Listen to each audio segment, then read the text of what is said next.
ఓం కృష్ణాయ వాసుదేవాయ హరయే పరమాత్మనే ప్రణతక్లేశనాశాయ గోవిందాయ నమో నమః. ఓం కృష్ణాయ నమః. ఓం గం గణపతియే నమః. ఓం మాత్రే నమః. ఓం గురుభ్యో నమః. హరి ఓం. అందరికీ నమస్కారాలు. నేను గురుప్రసాద్ జోషి. ఈరోజు వివాహము రాశి వారికి ఎప్పుడవుతుంది అనే ఒక అంశాన్ని తెలుసుకుందాం.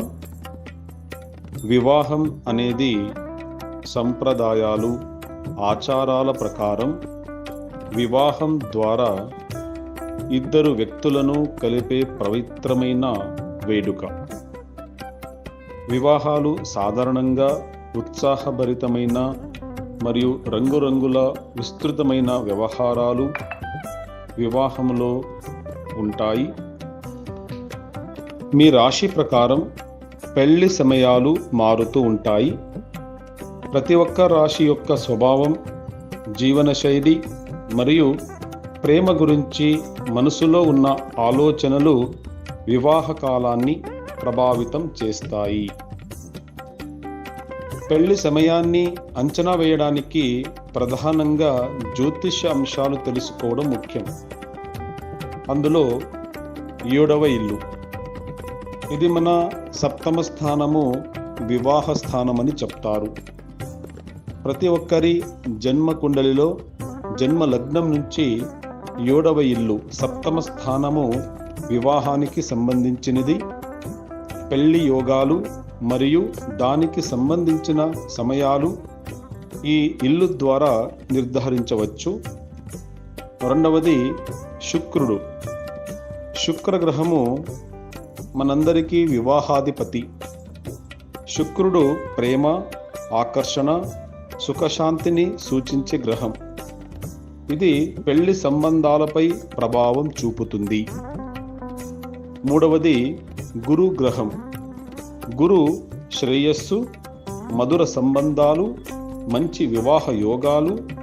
గురు రాశి దశ ప్రభావం పెళ్లి సమయాన్ని సూచిస్తూ ఉంటాయి. 4వది దశా ప్రభావం. శుక్ర మరియు గురు దశలు అత్యంత ప్రాముఖ్యం కలిగినవి. వీటి ఆధారంగా పెళ్లి సమయం నిర్ణయించవచ్చు. ప్రతి రాశికి సంబంధించిన పెళ్లి సమయం లేదా మీ జీవితంలో ఏ వయసులో వివాహం జరగవచ్చో చూద్దాం.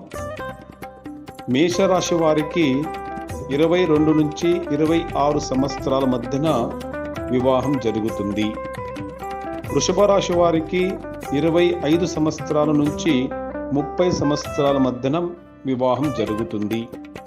మిథునం రాశి వారికి 24 నుండి 28 సంవత్సరం లోపల.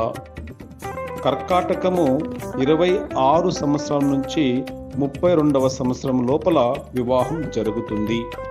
సింహరాశి వారికి 23 నుంచి 27 సంవత్సరాల లోపల వివాహం కావచ్చు.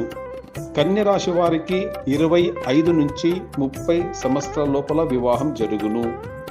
తులారాశి వారికి 24 నుండి 28 లోపల వివాహం జరుగుతుంది.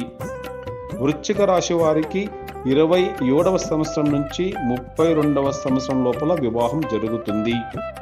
ధనస్సు రాశి వారికి 22 సంవత్సరాల నుండి 26 మధ్యన వివాహం జరగవచ్చును. మకర రాశి వారికి 28 నుంచి 35వ సంవత్సరం లోపల వివాహం కావచ్చును. అలాగే కుంభరాశి వారికి 28 నుంచి 30 సంవత్సరాల లోపల వివాహం జరుగును. మీనరాశి వారికి 26 సంవత్సరం నుంచి 32వ సంవత్సరం లోపల వివాహం కావచ్చు అని జ్యోతిష శాస్త్రం చెబుతున్నది. అలాగే ఎవరికైనా వివాహం ఆలస్యం అవుతుందంటే చిన్నపాటి పరిహారాలు చేస్తూ ఉంటే శీఘ్రముగా వివాహం జరగవచ్చు. మీ పెళ్లి ఆలస్యంగా జరిగితే కొన్ని ప్రత్యేకమైన జ్యోతిష్య ఉపాయాలు ఉంటాయి. శుక్రవారం రోజున తెల్ల వస్తువులు దానం చేయడం చాలా మంచిది. రెండవది, మంగళ గౌరీ వ్రతము నిర్వహించడం అతి ముఖ్యము. ఓం శుక్రాయ నమః అనే మంత్రాన్ని 21 సారి ఇలా 108 రోజులు చదవడము, పఠించడము శీఘ్ర వివాహానికి సహాయపడుతుంది. తదుపరి పరిహారము, సోమవారము లేదా శుక్రవారం ఏదైనా ఒక వారము శివాలయము లేదా అమ్మగారి ఒక దేవస్థానం వెళ్ళేసి దర్శనం చేసుకున్న తర్వాత వృద్ధ జంటలకి వస్త్రదానం చేయడం, ఇలా 5 వారాలు చేస్తే తప్పకుండా శీఘ్రంగా వివాహం జరుగును, మంచి సంబంధము వచ్చి కుదిరిపోతుంది. తర్వాత కూడా దాంపత్య జీవితం కూడా సంతోషంగా ఉంటుంది. ఈ వీడియో నచ్చితే దయచేసి లైక్ చేయండి, షేర్ చేయండి మరియు మా ఛానల్ను సబ్స్క్రైబ్ చేయడం మర్చిపోకండి. నేను మీ గురుప్రసాద్ జోషి. ధన్యవాదాలు.